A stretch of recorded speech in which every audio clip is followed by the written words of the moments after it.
नाम के राक्षस को बलराम जी ने मार दिया। उसके बाद में वो अपनी यात्रा के लिए चले गए और आगे की जो कथा है वो किसरबाजी शौनक आदि ऋषियों को श्रवण कराते हैं।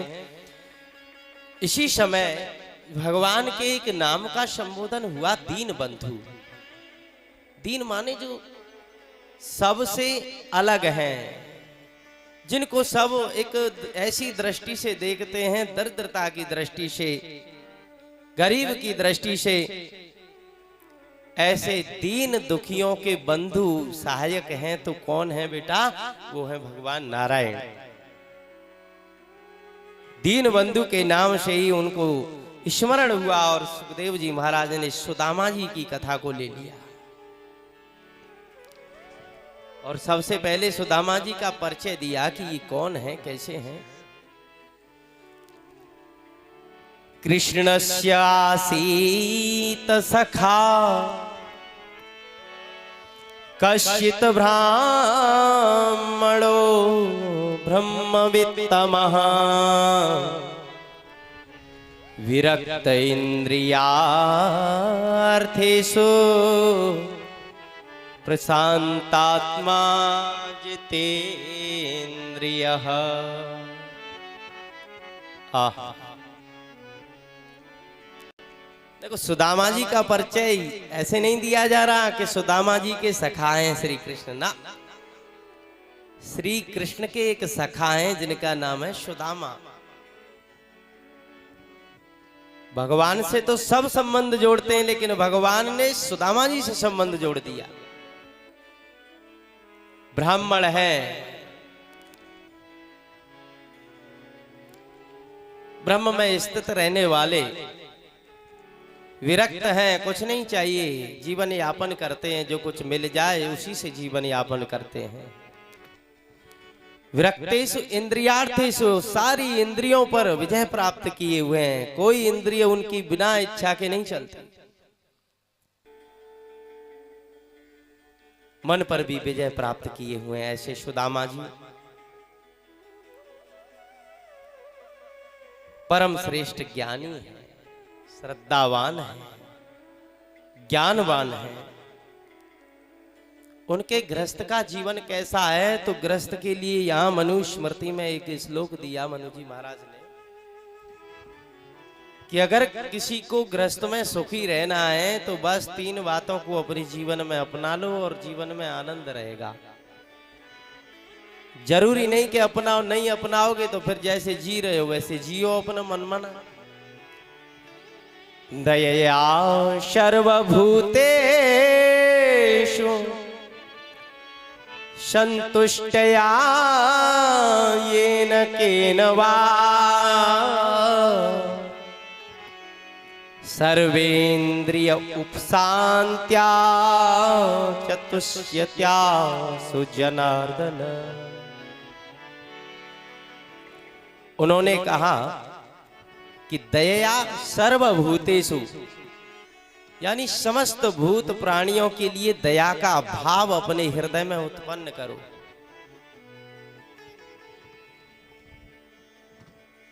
दया का भाव कैसे?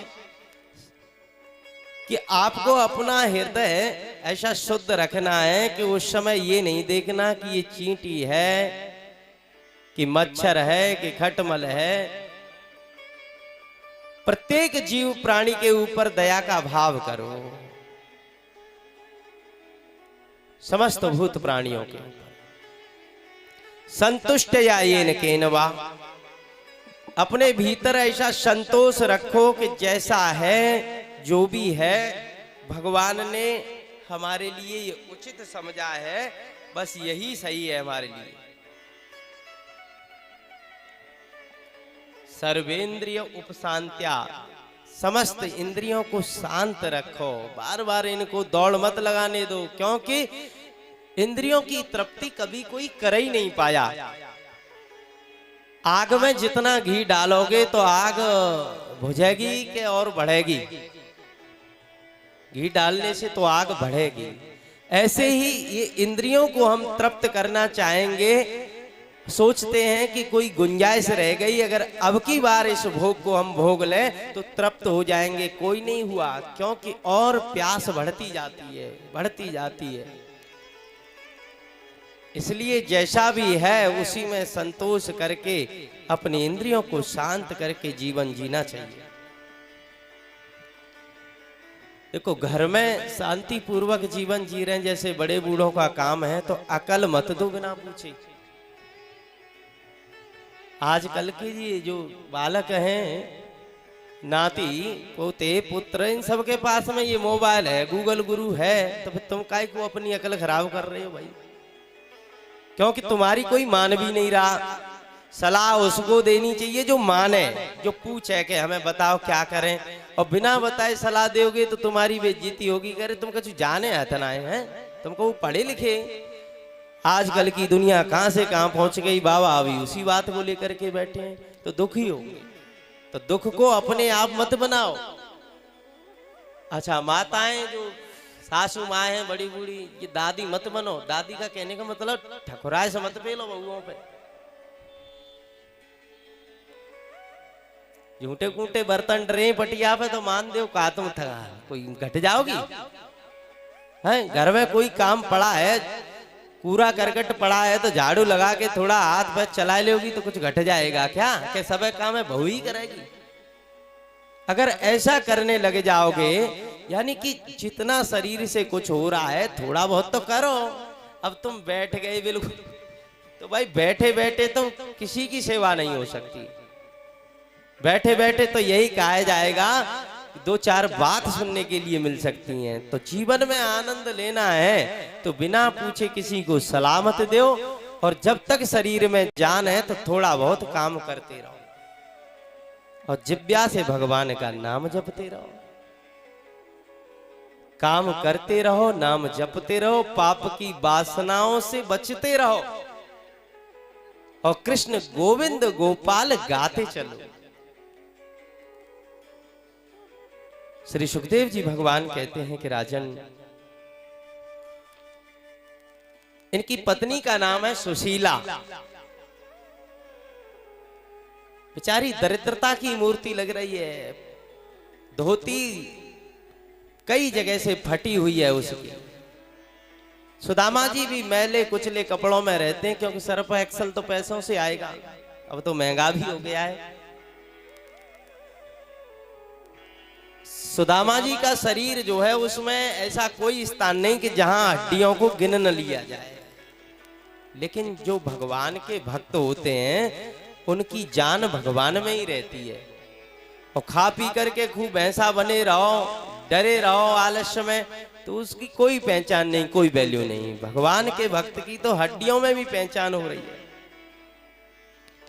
घर में गरीबी का साम्राज्य है, 6-7 बालक भी हैं,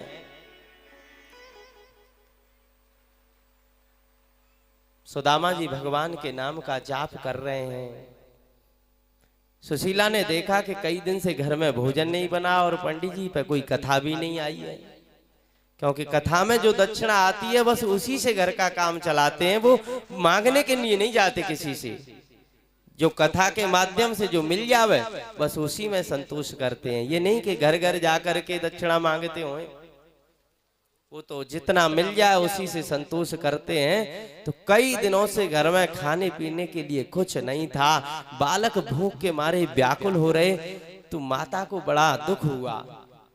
और सुशीला जैसा नाम है वैसा ही उसका गुण है, सुंदर शील गुणों वाली सुशीला। अन्यथा नाम रख दिया गंगा, और पानी की एक बूंद भी नहीं पिलावे, दरवाजे पे आवे कोई साधु संत कोई भक्त आ जावे और नाम तो गंगा देवी है, और पानी को एक गिलास भी ना पिलावे। नाम रख दिया शांति, और आस पड़ोस में है रही है अशांति। तो जैसा नाम होना उसी प्रकार उसका गुण है। ये तो बड़ी शील है। बेचारी सुदामा जी के पास पहुंची, वो भी थर-थर कांप रही है भूख से, और उसने अपने पति से प्रार्थना की कि भगवान मुझे तो कोई आवश्यकता नहीं, लेकिन बच्चे भूख से बहुत व्याकुल हो रहे हैं। कई दिनों से घर में भोजन भी नहीं बना है और आप तो बस भोजन की जगह भजन करते हैं, तो मैं आपके भजन में कोई रोक टोक नहीं कर रही, लेकिन एक निवेदन अवश्य कर रही हूं कि ननु ब्रह्मन भगवता सखा साक्षात लक्ष्मी पति ब्रह्मण्यस्य शरण्यस्य भगवान सात्वतर्षभा। हाथ जोड़ करके क्या निवेदन किया कि महाराज मैंने सुना है और आप ही ने बताया था मुझे कि द्वारकाधीश जो भगवान श्री कृष्ण हैं वो आपके सखा हैं, और आप उनके पास जाओ, आपकी स्थिति को देख करके वो स्वयं पहचान लेंगे, क्योंकि वो ब्राह्मणों के भक्त हैं, ब्राह्मणों की शरण है वो। आपकी स्थिति को देख करके पहचान जाएंगे तो भगवान आप अपने मित्र के पास जामें। सुदामा जी सुशीला की ओर देख रहे हैं कि आज ये क्या कह रही है मेरे से।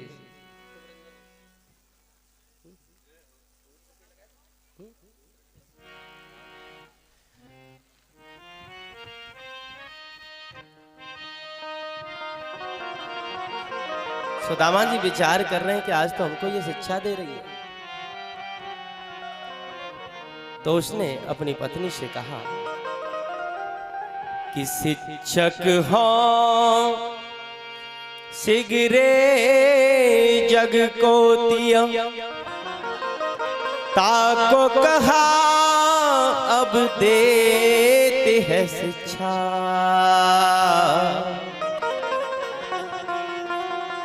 जे तप से परलोक सुधारत,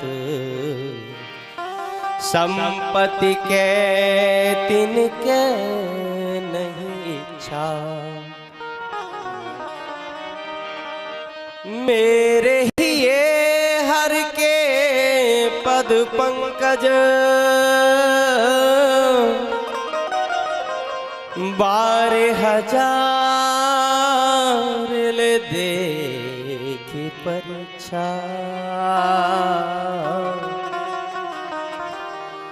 मेरे ही ये के पद पंकज, 12,000 ले देखी परीक्षा, और इनको धन चाहिए बावरी, ब्राह्मण के धन केवल भिक्षा, ब्राह्मण के धन केवल भिक्षा।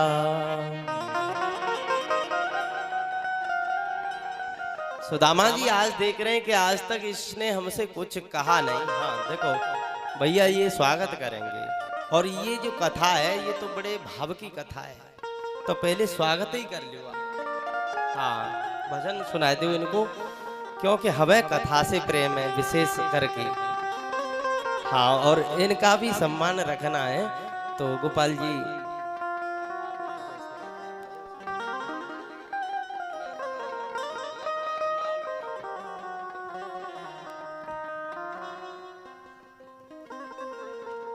नारायण।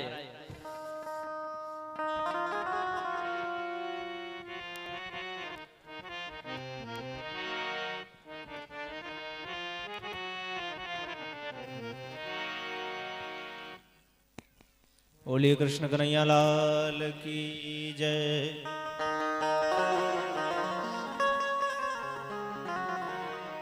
बनवारी रे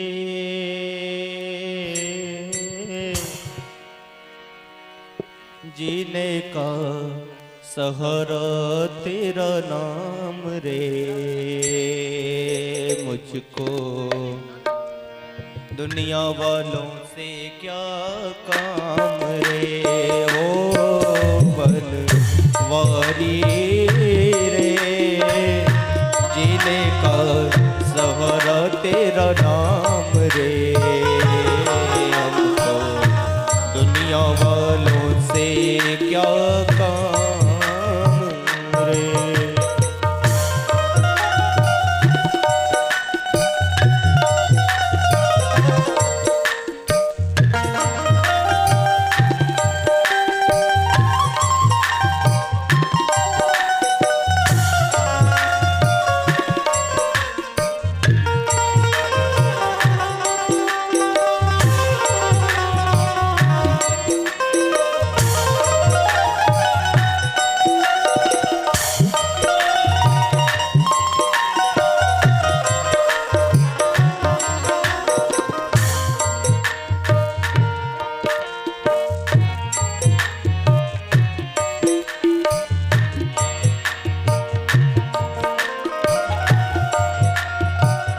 झूठी दुनिया झूठे बरदर, झूठी दुनिया झूठे बरदन, झूठी है ये माया। झूठी दुनिया झूठे बरदन, झूठी है ये माया।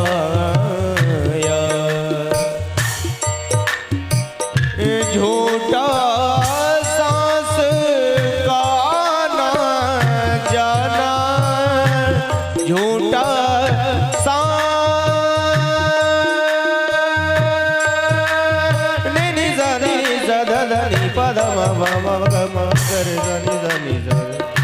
झूठा सांस का आना जाना,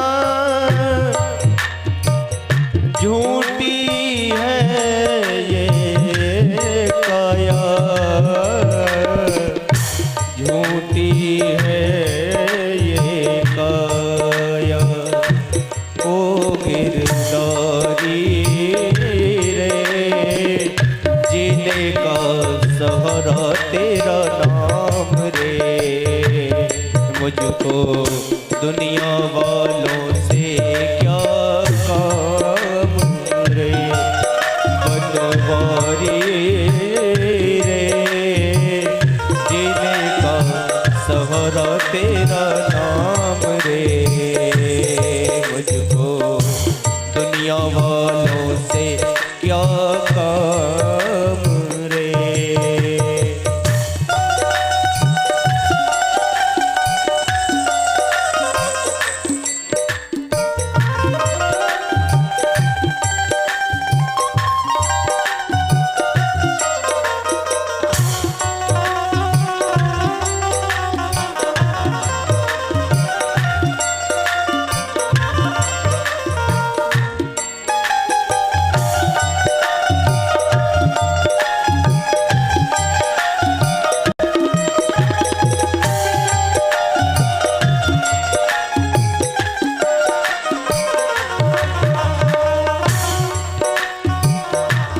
रंग में तेरे रंग गए गिरधर, रंग में तेरे रंग गए गिरधर, छोड़ दिया जग सारा।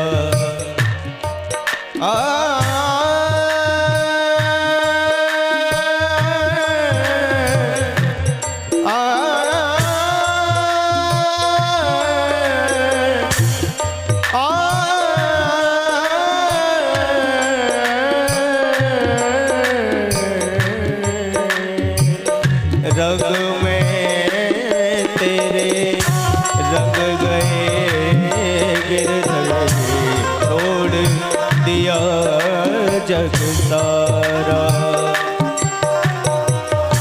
बन गए तेरे प्रेम के जोगी, लेके मन एक तारा।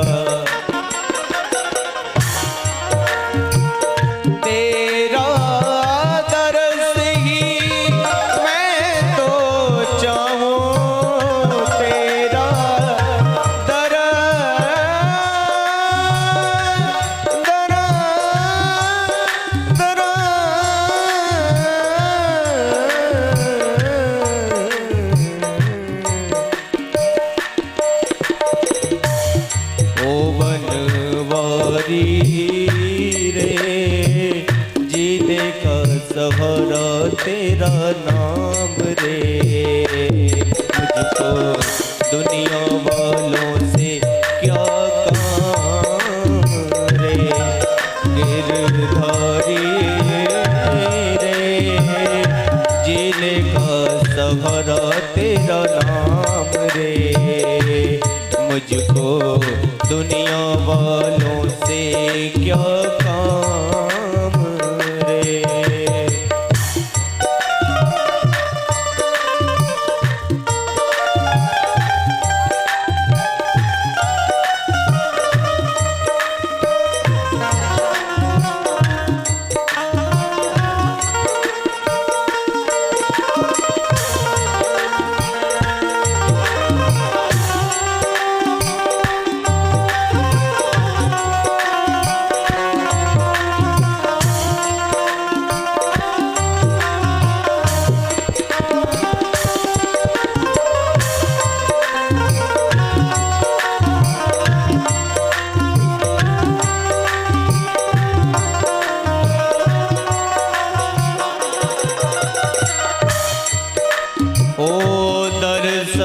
तेरा जिस दिन पाऊं हर चिंता मिट जाए। दर्शन तेरा जिस दिन पाऊं हर चिंता मिट जाए। जीवन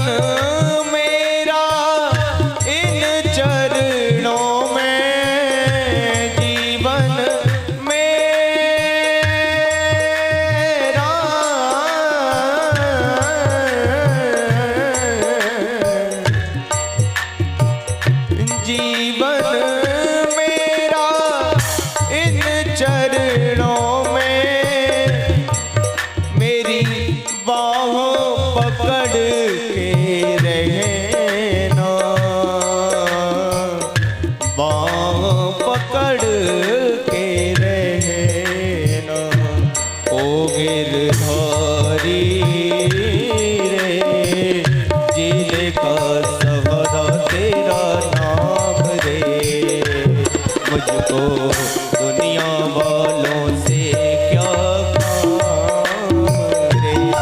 ओ गिरधारी रे जीने का सहारा तेरा नाम रे। मुझको दुनिया वालों से क्या काम रे। ओ मुझको दुनिया वालों से क्या काम रे। क्या काम रे। क्या काम रे। काम रे काम रे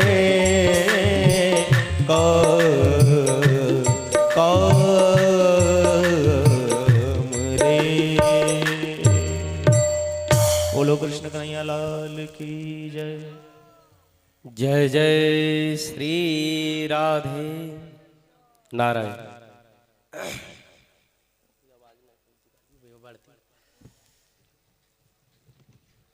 श्री सुखदेव जी भगवान कहते हैं कि राजन,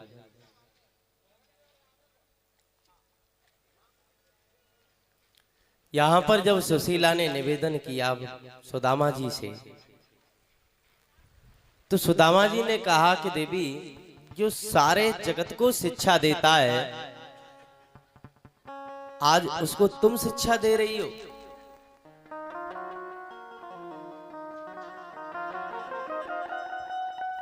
ये तो पहली बार हुआ है, आज तक तुमने हमको कभी कोई शिक्षा नहीं दी, लेकिन आज तुम हमें शिक्षा दे रही हो। हम तो सारे जगत को शिक्षा देते हैं,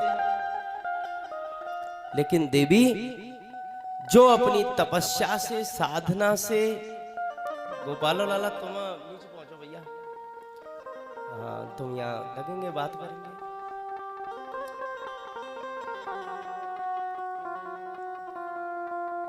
जो तपस्या, भजन, ध्यान आदि के द्वारा यानी परमार्थ में प्रवेश करके और इस संसार की संपत्ति को चाहते हैं, तो जैसे गुरुजी कह रहे ना कि भगवान के रास्ते पे चल करके और संसार को चाहना तो ये सूकरी विष्ठा के समान है। देवी, मुझे संपत्ति की कोई इच्छा नहीं है। अच्छा, अगर तुम्हें भरोसा नहीं है तो मेरे हृदय को तुम चीर के देख लो, इसमें तुम्हें केवल भगवान के चरण मिलेंगे, भगवान के पद के अलावा और कुछ नहीं मिलेगा। एक बार कह लो, 2 बार कह लो, 100 बार कह लो, बार 1000 तो देख परीक्षा, 1000 बार तुम परीक्षा करके देख लो, सिर्फ तुमको मेरे हृदय में भगवान के चरण पद ही मिलेंगे। दुनिया वाले कोई दूसरे चाहते होंगे कि भगवान का भजन करके हमको धन मिल जाए, संपत्ति मिल जाए, संतान मिल जाए, लेकिन देवी ब्राह्मण के लिए तो केवल भिक्षा का धन ही बताया है। भिक्षा करते समय जो उसको मिल जाए बस उसी में संतोष करना चाहिए, उससे ज्यादा उसको नहीं सोचना चाहिए। अरे भैया पानी वाले हो, आप बैठ जाओ, एक 20 मिनट बाद पानी सुनाना पिलाना। हाँ, माना करो बात को। कल महाराज जी भी कह रहे ऐसे प्यास, ऐसे कहीं ये कथा सुनने के लिए आए, कथा की प्यास से भी ज्यादा पानी की प्यास है। तुम्हें ये कथा में तुम्हें पुण्य समझ रहे होंगे, लेकिन पाप लगेगा तुम्हें इससे। तुम सेवा समझ रहे हो, तुम और लोगों के डिस्टर्ब कर रहे हो, और लोग ध्यान रख रहे हैं तुम्हारी तरफ। ज्यादा हजारों की भीड़ भी तो नहीं, थोड़े बहुत लोग हैं, उसमें भी इधर उधर ये कथा को बिगाड़ने का काम मत करो, कथा को बनाओ। सुदामा जी ने कहा कि देवी, ब्राह्मण केवल भिक्षा पर ही जीवन यापन करता है, वो ज्यादा चाहता भी नहीं कि यहाँ 100 रुपए का मिला है तो 1000 मिलना चाहिए, तो ये भी नहीं सोचता वो। अब सुशीला ने कहा कि बात तो काट दी महाराज ने, अब कैसे काम चलेगा, ये मानेंगे नहीं बात को, और जब तक द्वारकाधीश के पास नहीं जाएंगे तब तक हमारे घर की स्थिति नहीं बदल सकती। उन्होंने कहा कि भगवान, लेने देने की कोई बात नहीं, आपके सखा हैं, साक्षात वो परब्रह्म परमात्मा ही आपने बताया, तो उनके दर्शन तो कर आओ, कम से कम दर्शन का लाभ तो मिलेगा। तो अब सुदामा जी भी विचार करने लगे कि अर्थन धर्मन काम रुचे, गति न चाहो निज काम। अर्थन धर्मन काम रुचे, गति न चाहो निर्वाण।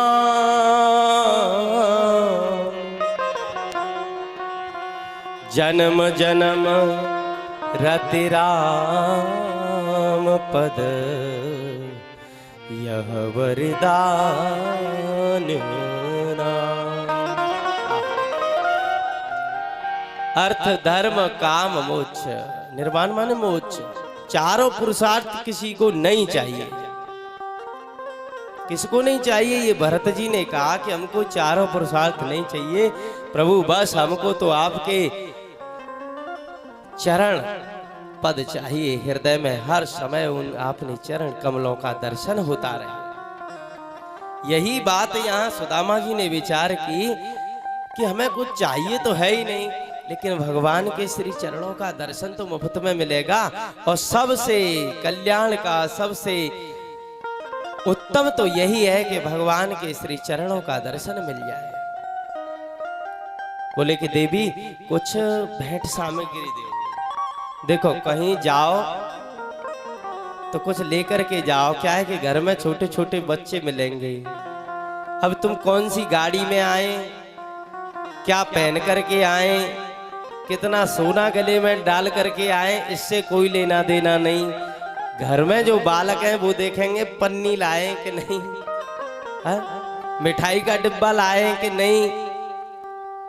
इसलिए किसी के यहाँ जाओ तो कुछ प्रसाद अवश्य लेकर के जाना चाहिए। गुरु जी के यहाँ, भगवान के यहाँ प्रसाद लेकर के जाना चाहिए। सुशीला ने देखा कि घर में तो 4 दिन से भोजन भी नहीं बना, तो फिर कहां से दे में, कहां से लावे।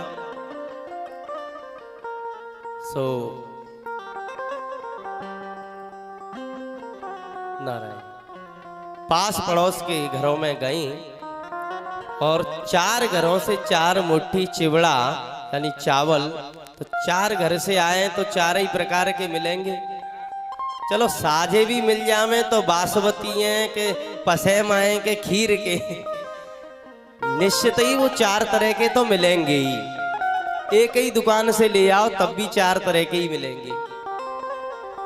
तो 4 तरह के चावल लेकर के आए 4 मुट्ठी, और एक फटे हुए चिथड़े में, क्योंकि साजा कपड़ा कोई है ही नहीं, फटे हुए चिथड़े में उनको बांध दिया और एक पोटली बना करके दे दी।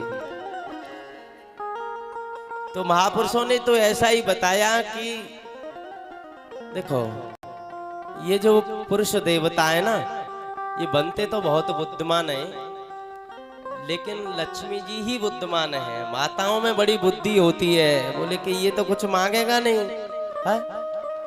दर्शन करके चला आवेगा। लेकिन सुशीला ने ये युक्ति लगाई कि जैसी स्थिति में ये प्रसाद पहुंचेगा तो इसको तो देखेंगे वो। और इसी के बहाने उसने 4 मुट्ठी चिवड़ा 5 घर से भी मांग करके ला सकती थी, 2 घर से भी ला सकती थी। 4 का मतलब यही है कि अर्थ, धर्म, काम और मोक्ष, चारों पुरुषार्थों को उसने भगवान के लिए भेंट कर दिया कि प्रभु हमको नहीं कछु चाहिए। और वो पोटली कांख में दबा करके सुदामा जी नारायण नारायण नारायण गाते हुए जा रहे हैं। नारायण नारायण नारायण नारायण नारायण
देखो भगवान का नाम जपते हुए सुदामा जी जा रहे हैं, और द्वारका वैसे पास ही में है, कोई दूर नहीं सुदामा जी की नगरी से, लेकिन कभी मिलने नहीं गए, आज पहली बार जा रहे हैं। तो भगवान तो अंतर्हित में बैठे हैं, वो तो जान रहे हैं कि आज भक्त मुझसे मिलने के लिए आ रहा है। तो भगवान ने गरुड़ जी को भेजा कि जाओ हमारे भक्त को जल्दी शीघ्र लेकर के आओ। सुदामा जी को दोपहर हो गया, एक वृक्ष के नीचे विश्राम किया। जब आंखें खुली तो देखा कि अब द्वारका के नजदीक वाले बगीचे में विश्राम कर रहे हैं।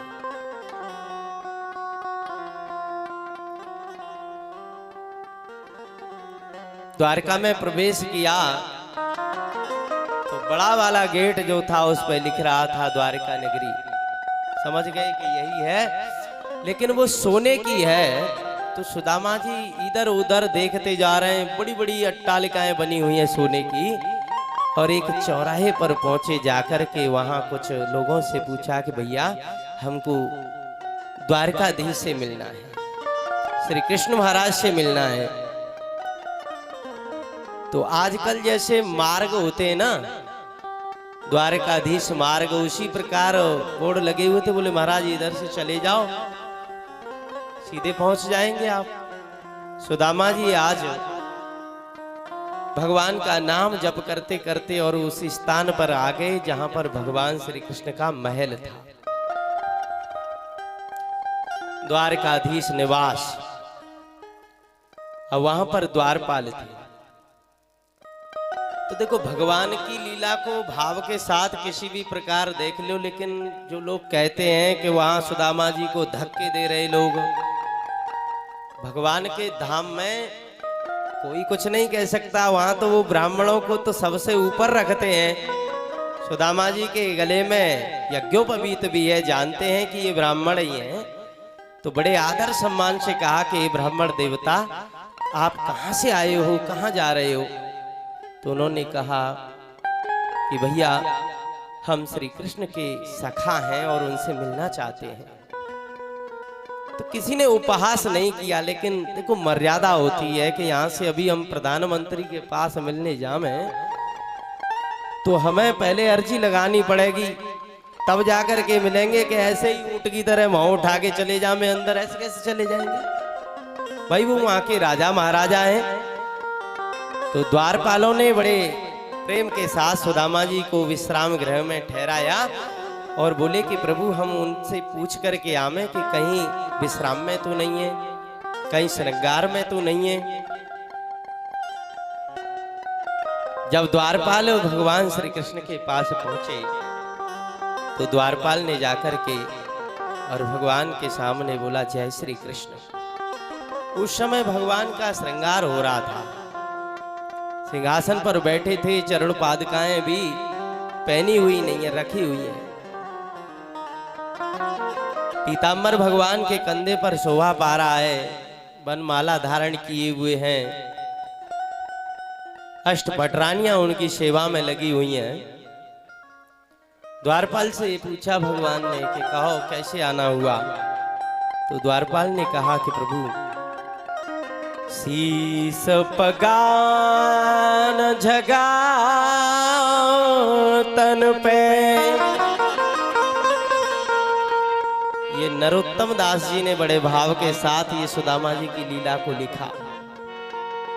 और देखो सीधा नहीं कहा कि कोई सुदामा नाम का व्यक्ति आया है महाराज, ना, पहले पहचान बताई कि वो है कैसा। किसी सुपगान झगा तन पे जाने को आहे बसे के ग्रामा। धोती फटी सी लपटी दुपटी और पायो पान की नहीं सामा। हे नाथ, दरवाजे पर एक अतिथि आया है, उसके सिर पे न पगड़ी है न बगलबंदी है। ये भी नहीं पता कि वो कहां से आया है, क्योंकि अभी हमने पूछा नहीं और उसने हमको बताया नहीं कि कहां से आया है, कौन से गांव से आया है, कौन से नगर से आया है। एक धोती पहने हुआ है, वो भी फटी हुई है, पैरों में भी जूतियां नहीं है। द्वारि खड़ो दुज निर्बलेक,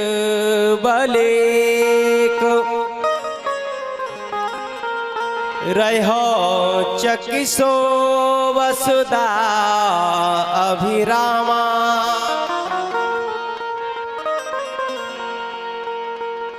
हे नाथ, एक दुर्बल ब्राह्मण है, क्योंकि ब्राह्मण की यज्ञोपवीत से पहचान कर ली कि ये ब्राह्मण है। दुबला पतला है, पूरे शरीर में हड्डियों का दर्शन हो रहा है, और वो आपकी इस नगरी को बड़ी आश्चर्य से देख रहा है, चकित हो रहा है। कभी महलों को देखता है, कभी लोगों को देखता है, बड़े चक्कर से में पड़ गया भगवान वो तो। और जने जने से पूछ रहा है, बोले क्या?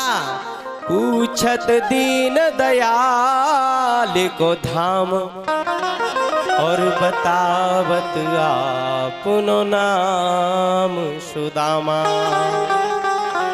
बतावत आपनो नाम सुदामा।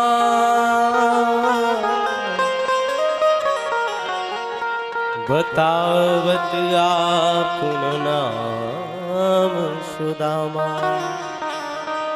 हे नाथ, वो आपके बारे में पूछ रहा है, लेकिन उसने अपना नाम जरूर बताया है। उसने अपना नाम सुदामा बताया है। श्री सुखदेव जी भगवान कहते हैं कि राजन, भगवान ने सारी बातें सुन ली, लेकिन जब सुदामा कान से सुना तो बस पटरानियों को हाथों से परे कर दिया, और उस समय चरण पादुकाओं को भी नहीं पहना। और एक पागल की भांति भगवान दौड़ने लगे, कहीं पीतांबर है, कहीं माला, और नंगे पैर ही दौड़ते चले आ रहे हैं और चिल्लाते जा रहे हैं, सुदामा सुदामा सुदामा, कहाँ हो भैया तुम? इधर सुदामा जी को बहुत इंतजार करते करते देर हो गई। उन्होंने सोचा कि अरे मूर्ख, तूने बड़ी भूल की। कहां तू द्वारकाधीश रहा, और कहां तू एक गरीब ब्राह्मण, तेरा और उनका मेल कैसे हो सकता है?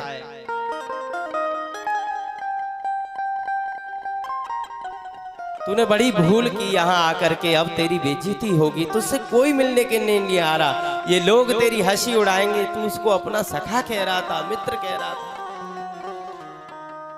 अगर थोड़ी भी अकल है तुझमें तो यहाँ से तू वापस चल। और सुदामा जी ऐसा सोच करके वहां से और वापस हो रहे। उसी समय भगवान दौड़े दौड़े चले आ रहे हैं, सुदामा सुदामा सुदामा। और जैसे ही सुदामा ने अपना नाम भगवान के मुखार बिंद से सुना, तो वो वाणी कैसी है भगवान की? मृतक जियावन गिरा सुहाई, मृतक जियावन गिरा सुहाई, मृतक जियावन, मृतक जियावन गिरा सुहाई। श्रवण रंध्र हुई उर अब आई, श्रवण रंध्र हुई उर अब आए। श्री राम जय राम, जय जय राम, श्री राम जय राम, जय जय राम, श्री राम जय राम, जय जय राम, श्री राम जय राम, जय जय राम, श्री राम जय राम, जय जय राम,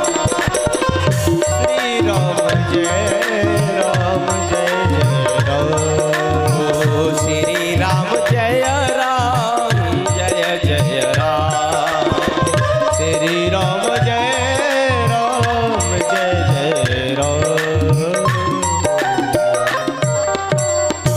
भगवान की वाणी ऐसी है जैसे मुर्दे में जान डाल। सुदामा जी ने भगवान के मुख से जब अपना नाम सुना तो भूल गए अपनी गरीबी को, अपने को भी भूल गए। पलट के देखा तो श्याम सुंदर दौड़े चले आ रहे हैं। पीतांबर कहीं लटकता हुआ आ रहा है और बस भूल गए अपनी गरीबी को। इधर भगवान भी अपने ऐश्वर्य को भूल गए और आज भक्त और भगवान का ऐसा मिलन हुआ, दोनों गले मिल गए। भगवान ने अपना संस्पर्श सुदामा को दे दिया। मम दर्शन फल परम अनुपा, जीव पावे निज सहज स्वरूपा।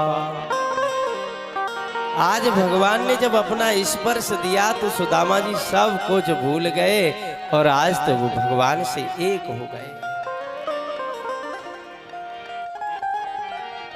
तत्काल भगवान श्री कृष्ण सुदामा जी को अपने महल के अंदर ले गए और जिस सिंहासन पर अभी अपना श्रृंगार हो रहा था जाकर के बिठा दिया सुदामा जी को।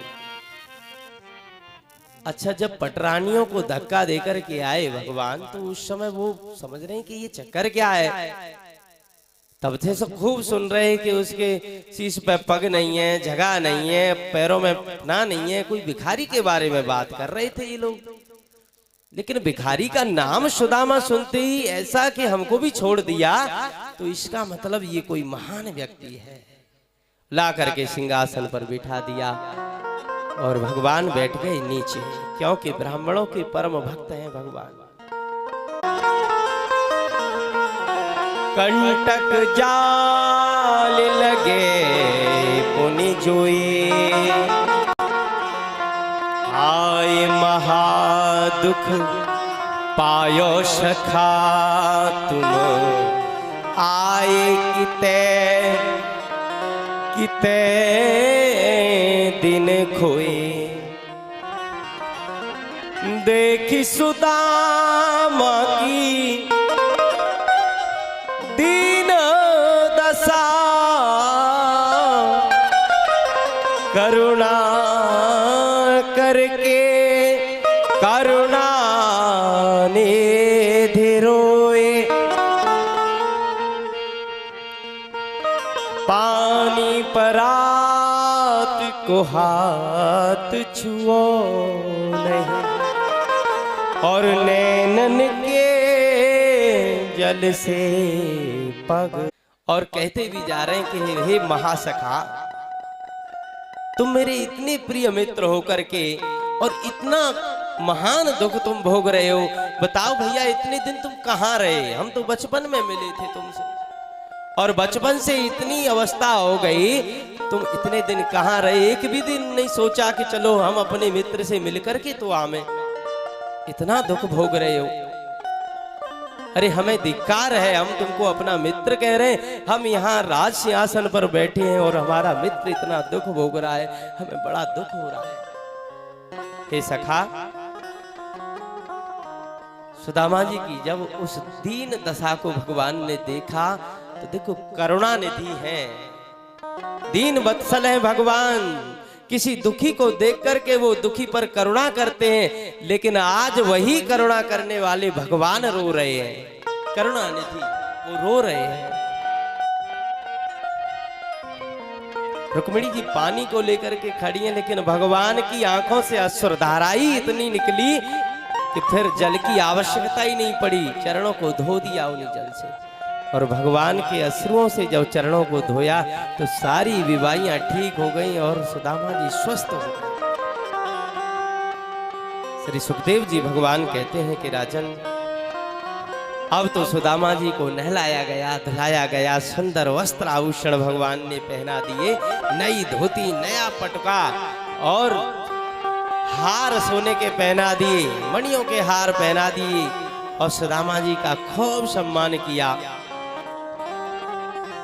नेक थोड़ी सुदामा जी को आज कौन से बिस्तर पर सुला रहे मालूम है? जहां रुक्मिणी के साथ भगवान विश्राम करते हैं, आज उस बिस्तर पर सुदामा जी को विश्राम कराया। और भगवान क्या कर रहे हैं कि ब्राह्मण के चरणों की सेवा कर रहे हैं। समस्त पटरानियां रानियां देख रही हैं कि वाह, इसने कौन सा ऐसा पुण्य किया है कि जो द्वारकाधीश तीनों लोगों की मालिक इसकी चरण सेवा कर रहे हैं। दिखने में तो भिखारी लग रहा था, पर पता नहीं इसने कौन सा ऐसा पुण्य किया है। अब तो भगवान बातचीत किए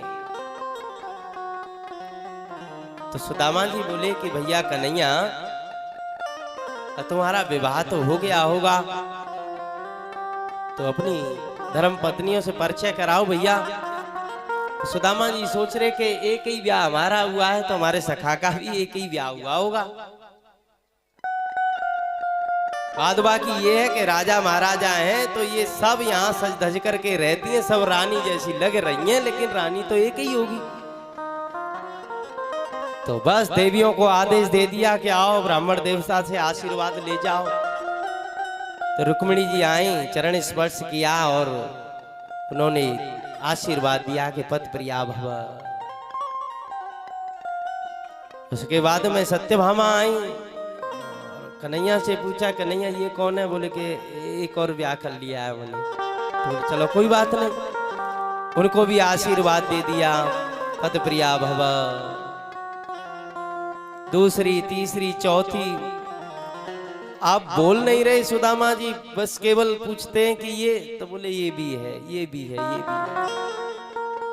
अब जब लाइन लंबी लग गई तो सुदामा जी ने दृष्टि डाली कि लाइन तो बहुत लंबी है। बोले कि ये सब, बोले कि चुपचाप बैठे रहो, केवल आशीर्वाद दो, ये सब हमारी पत्नियां हैं। तो अब पत प्रिया भव या सौभाग्यवती भव या पुत्रवती भव कहने में जीव थक गई और भवा भवा भवा भव ऐसे वो केवल अब हाथ को ही खड़े हैं। बोले कन्हैया ये बता कहीं लाइन बंद होगी कि नहीं?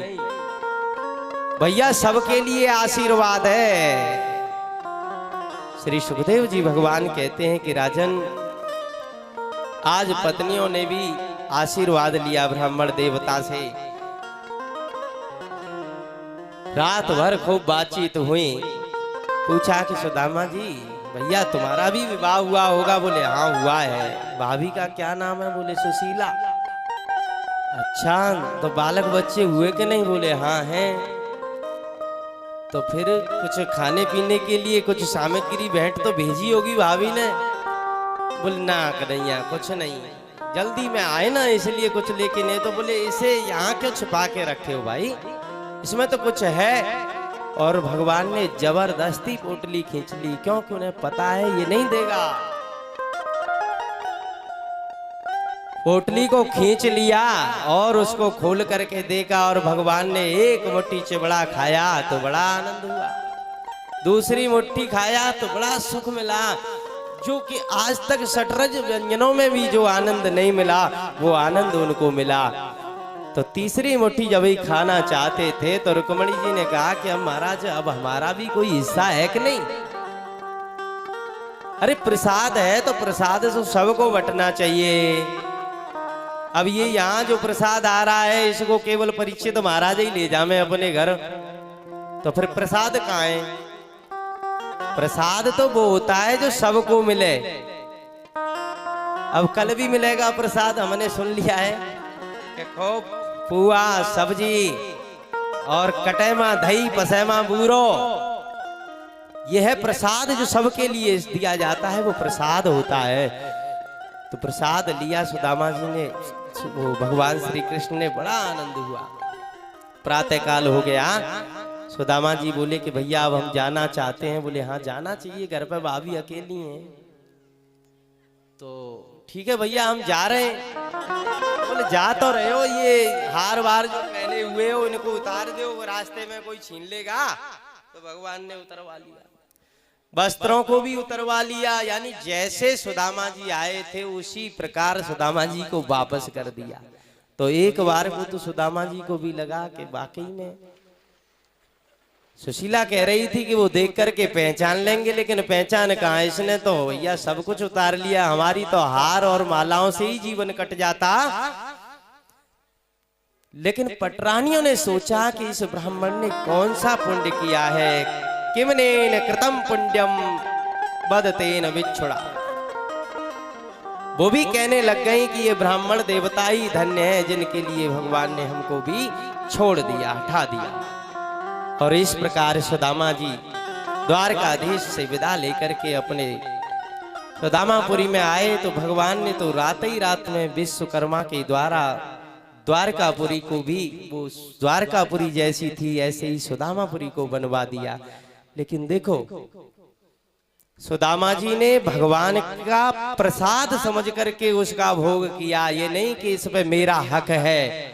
यहाँ जो कुछ मिला है वो हमें भगवान ने केवल धरोहर के लिए दिया है, उसमें कब्जा मत करो। जैसे कि ये भूदेवी है तो ये जमीन मेरी है, ये जमीन मेरी है। ये भूपति तो केवल नारायण है, यहाँ मेड़ों पर घूमने वाले कितने आए कितने चले गए। इसलिए जो कुछ भी है ये भगवान का दिया हुआ है और भगवान का प्रसाद समझ करके इसका भोग भोगना चाहिए।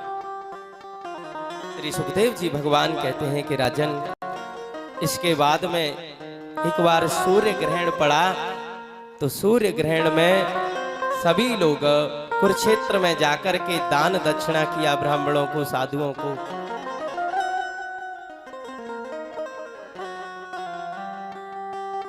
आगे चल करके सुभद्रा के विवाह का वर्णन आया तो बलराम जी चाहते हैं कि सुभद्रा का विवाह दुर्योधन के साथ हो, लेकिन पहले ही अर्जुन से बात करके और भगवान श्री कृष्ण ने अर्जुन के साथ सुभद्रा को विदा कर दिया। बलराम जी को अच्छा नहीं लगा, लेकिन बलराम जी से क्षमा याचना मांग ली और स्वीकार कर लिया बलराम जी ने। बोलिए श्री सद्गुरुदेव भगवान की जय। देखिए हमारे मध्य में सद्गुरुदेव भगवान पधार चुके हैं और सुदामा चरित्र की ही कथा आप सभी भक्तों के काम की है। जैसे सुदामा जी भगवान का प्रसाद समझ करके सारी सामग्री का उपयोग करते हैं, उसी प्रकार यहाँ जो कुछ मिला है उसको भगवान का प्रसाद समझ करके हमको जीवन जीना चाहिए।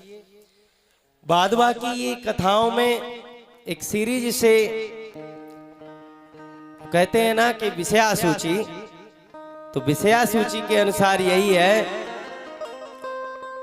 कि वेदों ने आकर के भी, जो वेद भगवान की महिमा का गान करते हैं, उन्हीं वेदों ने आकर के भगवान श्री कृष्ण से प्रार्थना की, उनकी स्तुति की। क्योंकि वेद जो है वो भगवान की वाणी है। और उसके बाद में भगवान महादेव जी से वरदान प्राप्त किया था भस्मासुर ने, तो वो भगवान शिव को ही भस्म करना चाहता था, लेकिन भगवान श्री कृष्ण ने युक्ति से और उस भस्मासुर को स्वयं ही भस्म करा दिया। नारायण, एक बार ये प्रश्न उठा कि तीनों देवों में कौन पूजनीय है, तो भृगु जी निरीक्षण करता परीक्षण करता बने, तो उन्होंने ब्रह्मा जी को भी नकार दिया, भगवान शिव को भी नकार दिया। लेकिन भगवान विष्णु के जब हृदय पर पद का आघात किया तो भगवान विष्णु ने चरण को पकड़ लिया। प्रभु, इतने सुकोमल चरण हैं आपके, मेरा ये हृदय तो बड़ा कठोर है। किंचित मात्र भी क्रोध नहीं हुआ भगवान विष्णु को, तो उन्होंने आकर के सभा में यह घोषणा कर दी कि कोई पूजनीय है तो तीनों लोकों में केवल भगवान विष्णु ही पूजनीय है। जो लड्डू गोपाल जी के यहाँ हृदय पे जो पग बना हुआ है, चरण बना हुआ है, वो भृगु महात्मा जी का ही है। इस प्रकार और भी आप लीलाओं पे प्रकाश सुनेंगे। और ये निमि महाराज का, योगेश्वर महाराजों का जो संवाद आया, इस पे ये ज्ञान की चीज है। और अब गुरुदेव पधार चुके हैं, यहाँ से आगे की कथा में जो भी प्रकाश डालेंगे श्री गुरुदेव महाराज डालेंगे। आइए उनके आने पर एक डॉक्टर साहब भजन सुनाएं। नारायण। बोलिए श्री सद्गुरुदेव भगवान की जय। जय जय श्री राधे श्याम।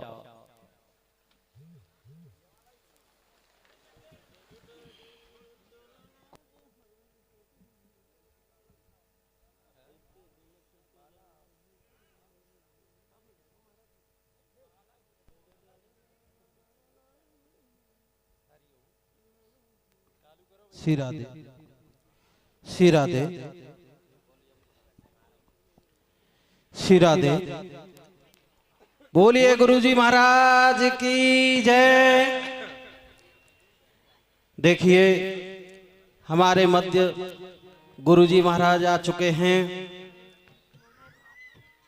हमारी तरफ से, सभी गांव वालों की तरफ से गुरुजी महाराज के चरणों में बार बार प्रणाम।